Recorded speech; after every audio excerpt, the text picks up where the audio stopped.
You want it now? Yeah. So I am the president of the Palm Springs Plaza Theater Foundation. President of the prom. Okay, you say that. You remember that?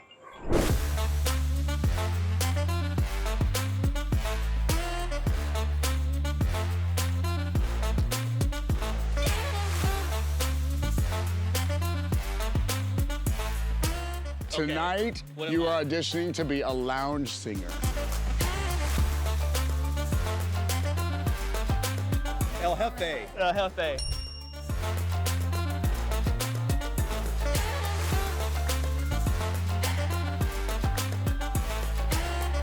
Let's do it. Let's do Boom. it. Hey, welcome to the Desert Brew. I'm Gene and no Rashid. No, actually, I spent the day with Rashid. We had an amazing day. He's on his way over to a performance right now we're gonna show you later on in the show. But before that, we had a real eye-opener today. We went to the Unified School District called the Foundation and talked to a group that actually raises money money to buy products such as shoes for the homeless children in Palm Springs. I had no idea what a big problem this was. Huge eye-opener. As a citizen, I was shocked, and it really made me want to support this organization. They partnered with currently with Converse. As little as $25 gets shoes on a child who's homeless. A lot of other projects that they're doing, such as instruments or teaching them to learn coding, things to really, lift these people up in life and help them. Previous to that though, we started out at the Plaza Theater. Plaza Theater has been here since 1936 in Palm Springs. It is an iconic theater that went into disrepair. The city bought it a couple years ago, and there's a huge movement. J.R. Roberts, who's an architect, who is on the board, who is leading this project, is really doing amazing things with it. And he's gonna walk us through over the next couple months. We'll be able to progress and see how the project goes. But another good organization if you want to support local. So 2 things we're gonna ask you to support today. That's the theater. We're gonna ask you to support these homeless children, and doesn't take much to support. And then we'll give you a little music on the end with good old Rashid. So have fun.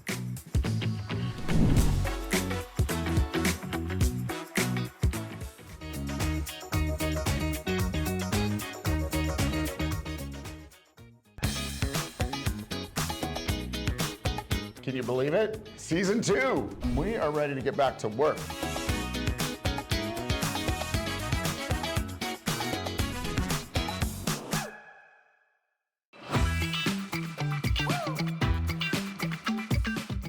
Hey, welcome to the Desert Brew. I'm Gene. I'm Rashid. And I'm JR. J.R. Roberts, give them your official title. I am the president of the Palm Springs Plaza Theater Foundation. There you go. And you have a lot of time and attention to detail with this project going on. Did you like arts and crafts as a kid? He's an architect. That's a great question. It's a good question. I've always loved buildings. I didn't know it would lead to something like this, but I've always loved restoration and always loved buildings, yeah. Well, let's first of all, I want you to give a little history, but I'd like to just share that as a resident of Palm Springs, I walked by and have walked by for years. And I remember the Follies were going on here for years. And then I saw it shuttered, concerned. And I recently found out that your organization, headed by you, what's the official? It's the Palm Springs Plaza Theater Foundation. See, tongue twister. I'm going to hand it off to you because I think you are the one to tell us the history, a little bit about what it went through, where it's going to, and maybe we'll let Rashid ask a question or two in between. The Reader's Digest version is that the theater opened in 1936, and it opened with a Hollywood premiere, meaning the film did not open in Hollywood. It opened here, and that was Hollywood's connection to Palm Springs, and it was a film called Camille, and it starred Greta Garbo. So in 1936, she was about as big as you could get, and that sort of launched the theater's cool factor. And now this has this great Hollywood connection, and the theater for its whole life kind of held on to that. Well, I was going to say that was also sort of the beginning of the movement of a lot of stars coming to Palm Springs. So I have a feeling that maybe this had a little bit to do with that as well, because there was a place to premiere films and And What are some of the other things that went on here? Well, I'll tell you both. I mean, but you're spot on because this kind of became the living room for Palm Springs. And in the day, most people that were contracted to studios had a 99-mile limit of how far they could go. Okay. So the studios could pull them back. Well, guess how far Palm Springs is from Hollywood? 98.9. Something like that, Yes, yeah. yes. So this is where they came, and this is where they could let their hair down and do the things they wanted to do behind hedges that we do every day, like hang around pools with martini glasses and have a great time. We don't drink. Oh, that we can help you with that. Okay, perfect. Go ahead. Sorry. Go ahead. Do we have a martini? So anyway, the theater just went on. To answer your question, it became this not only cool movie theater and kind of the living room for Palm Springs, but later on, as time went on, it had to be a lot of other things because now Palm Springs is cool. And you have people like Frank Sinatra doing radio shows out of the Plaza Theater and Bob Hope and doing shows. And it just sort of became the center of the city. And even though it was built as a movie theater, now they're starting to do live theater in it and they're doing radio shows. So it just, its cool factor just kept rising. Right. Speaking of rising, I had a question because I'm always about the money. Let's talk about the cost. The cost, what? The cost of restoration? No, the cost of restoration as well as other things. And let's talk about the cost and also what's going to happen here. A lot of time the restoration fee can be astronomical in the aspect of trying to restore it back to its original glory. So what are some of the enhancements, but also some things that you're keeping the same here? So you're absolutely right. Restoration is very different than a remodel, and a restoration is a lot more money. So our plan here, from your original question, is that we are going to restore the theater to 1936. So when you walk through the doors, you will be back in 1936, but behind the walls, you will have state-of-the-art 2024 lighting, sound. The seats will be new and amazing. The air conditioning systems, the screen, everything will be state-of-the-art, best you can have in any theater. That's got to be a challenge to combine the two, right? I mean, so inherent in a lot of those luxuries that you're talking about, they take wall space, they take function, a lot of things that a 1936 theater wouldn't be able to handle. Well, again, you're spot on. And back to your question, what does this cost? Yeah. So the cost of doing this project is $26 million. You know, some people might say, wow, you could have built a new building, but it would have never been this. It would have never been the magic of Palm Springs. And as you guys well know, people come from all over the world to look at us and love Palm Springs for its history. Architecture. Right, and so for us to have this gorgeous gem, sort of the crown jewel, sitting here rotting away didn't make sense. This will be, again, Palm Springs living room.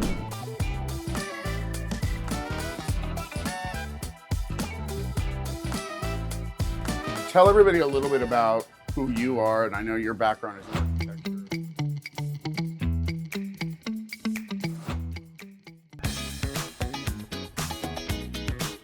Can you believe it? Season 2. We are ready to get back to work.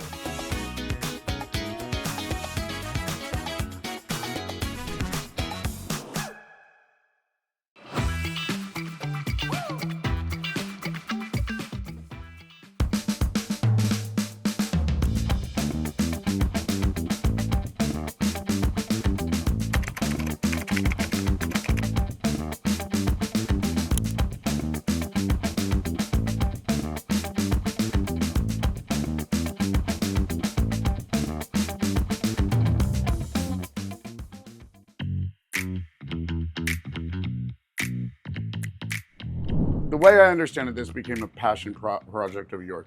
Tell everybody a little bit about who you are, and I know your background is in architecture, and give them a little confidence who's driving this project and in charge, because at the end of this and during this, and we're gonna have a whole series on the theater throughout the show as it progresses, we're gonna be asking for money. So.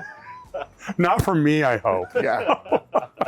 We're the ones that for need, you. We're gonna be asking money awesome. for you. I'm really glad you clarified that. Finder's fee. Yeah, so my history simply is my whole passion in history has been architecture, particularly preservation. That's been my passion, vintage architecture and preservation, and that was much of my career. So when I was a vice mayor on the city council here in Palm Springs, and one night I went out with my good friend who happened to be the city manager at the time, and There may or may not have been tequila involved, but he challenged me to do a legacy project for Palm Springs. Move out of history. It's done. You're on the red carpet. What are you doing here next? But I need to practice that, Yeah, don't sure. I? I see. It's You had a wrist. certain. You had a It's in the certain. wrist. It's above the heart, below the crown. My God, I didn't know that. So there's an actual Yes, position. and you screw in a light bulb. But have we digressed? Yes. Oh Yes. yeah. Sorry. So Go ahead. meanwhile, The here use, it the use. is. Yeah. Picture it. Okay. Fall 2025, the theater reopens. So of course it'll still be a cinema. It will Okay. now be a much better cinema than it ever was. But now it's going to be able to do live music, live theater. It'll be able to do kids programming, lecture series. We are so excited to have a huge diversity of programming. If you can think of it, we'll probably do it. If we can fit it in the Plaza Theater, we will. It has limitations because it was built as a movie theater. So it doesn't have as big a stage. It doesn't have a fly stage, but I think we'll get a lot done in there. I'm excited. Well, I want to show you guys some secrets in there too. Yes, We're starting yes. to uncover things, and we're finding gorgeous paintwork and hidden pieces of architecture that were Wow. covered up with drywall. So we can have a fun treasure hunt when you Love guys it. come I love back. JR. Amazing. Thank you. Seriously, and as a community member, I thank you as well. And I'm excited. I'm excited. I love that you guys came down for this. Starting to heat up. Thank you. This is one hell of a artsy Love the project. show. I'm going to be even a bigger There you fan go. now. So thank you I love guys. it. I love Thank it. you. Thank you. Thank you for so your much. help, guys. Thank you. Yeah.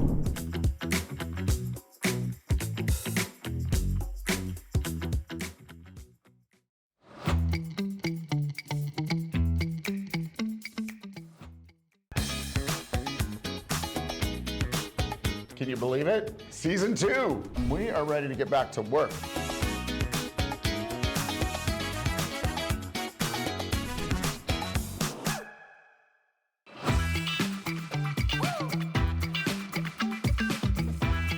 Welcome back. I'm Rashid. I'm Gene. We're sitting here with Ellen Goodman of the Palm Springs Unified School District Foundation. Ellen, welcome. Thank you. Hi, guys. Hi.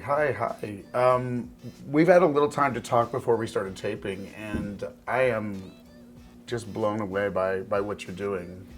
We originally came on to talk about the shoe drive that you're doing, but I really want to touch beyond that and what the foundation's doing and what you're doing. And I mean, let's just start out.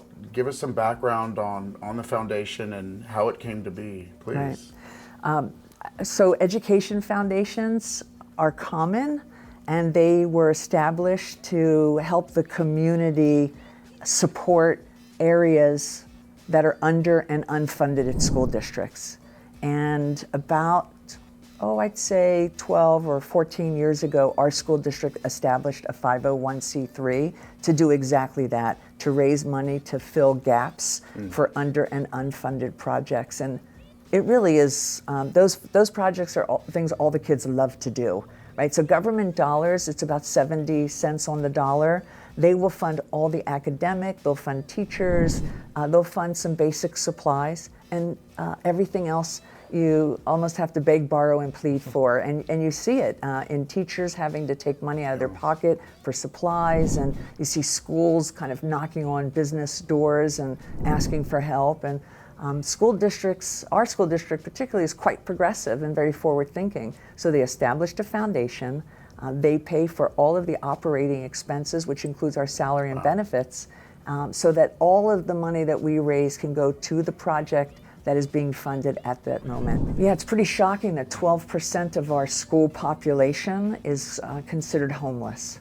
And just to break that down, of that 12%, it's about 2,500 kids. About 350 at any given time are unhoused. And then a percentage of them are in like motels, which is their temporary dwelling, and a percentage are in other homes, and that also is temporary. So that's kind of the breakdown. But You also mentioned cars as well, too. well, that's the unhoused. They would be living in cars, maybe in a park or something like that, a RV or something.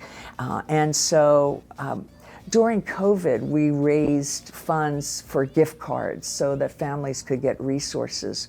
And what we found is there was this huge fire in Desert Hot Springs in a mobile home park, and a number of our families were affected. So they became homeless very, very quickly. Our high school at Desert Hot Springs High School became, they turned them into temporary Red Cross places for people to stay and to have shelter. So what we found was that emergency assistance was needed beyond COVID. So we continued to raise money to provide family with gift cards so they could buy food, buy essentials, and other things. We also, because of the fire and then that huge tropical storm Hillary that kind of came across and people in Cathedral City lost their homes, there we actually did rental assistance and we provided money for contractors so that they could get repairs done. I do want to share something, and that is our school district covers 500 square miles. And so we start at the westernmost mountain at Palm Springs. Our school district line runs through Cathedral City, so Palm Springs, Cathedral City, Rancho Mirage, and then it meanders into Palm Desert, then heads north, hops the freeway, and that community is called Thousand Palms, and then heads west again through Sky Valley, Desert Hot Springs, and then hops back over south, over the freeway back to Palm Springs. And so it's quite a large territory. We have 27 campuses, and we have a total of 20,000 kids. Beyond the fact that 100% of your donation is going to the shoes, the truth of the matter is it's better that they're being purchased by your organization because you've already made an arrangement directly with Commerce, Yes. which is a much better price than I'm going to get or you're going to get going on and purchasing shoes and dropping them off for somebody to wear. Right. Or, you look for something that's on sale. Yeah. They're not quite what everybody else has. I mean, it's bad. The kids would rather wear tennis shoes with holes in them than to wear shoes that someone's going to know they got for $10. Wow. Yeah. Interesting. I mean, it's really, but it is about I want to be like everyone else. Yeah. So your actual donation is going to affect a child, Yes. that it's not so unattainable that with a large drive for money where it's affecting only a small. Every single donation probably is affecting or putting shoes on a child. So you can assure yourself that if you donate $25, a kid's going to get a pair of shoes. Amazing. You donate $100, multiple kids are going to get shoes. This was thank you for what you're doing. Ellen, Yeah. Godson, Goodman. So, So sweet. thank you. That was good. I know. That was thank good. you. Thank You you. got a little heart in there I thought somewhere. about it for a second, a little bit. All right. Don't believe the rumors. All right, let me just say straight up to everybody viewing, you gotta give a little. It's gonna make you feel good. It will make you feel good. It's gonna make you feel good, and it's gonna make a child feel good as well. So. Yes. Definitely. Ellen, thank you for having us Thank you. here. Thank you, And, guys. thank you Appreciate for it. all the things that the foundation does. Yeah, as well, too. absolutely. Thank you.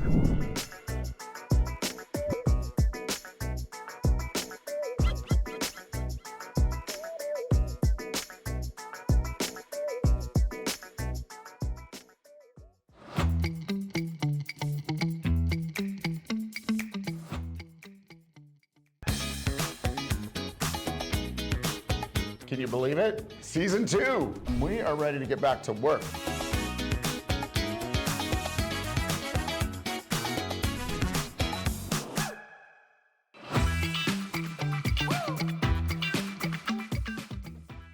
All right, welcome back. We are now interviewing the star of Look of Love, Bonnie G. Hi.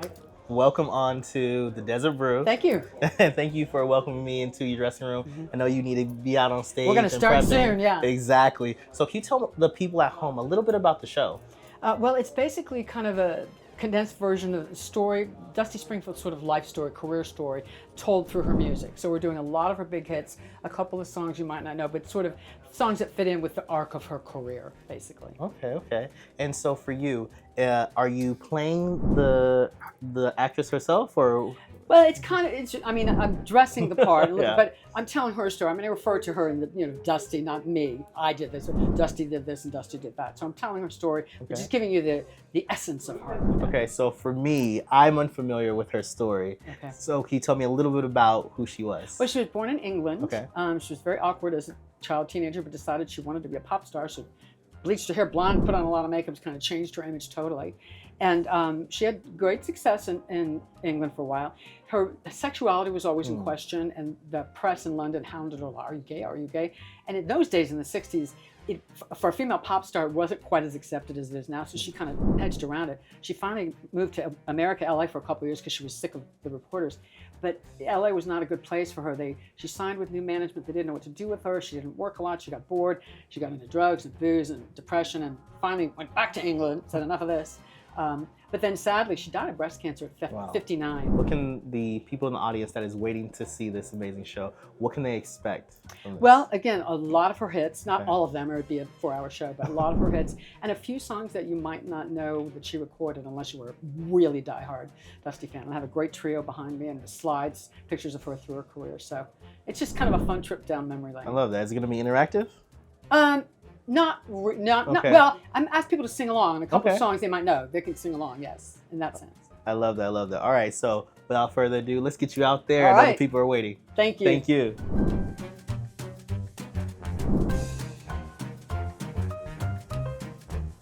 Hey, you.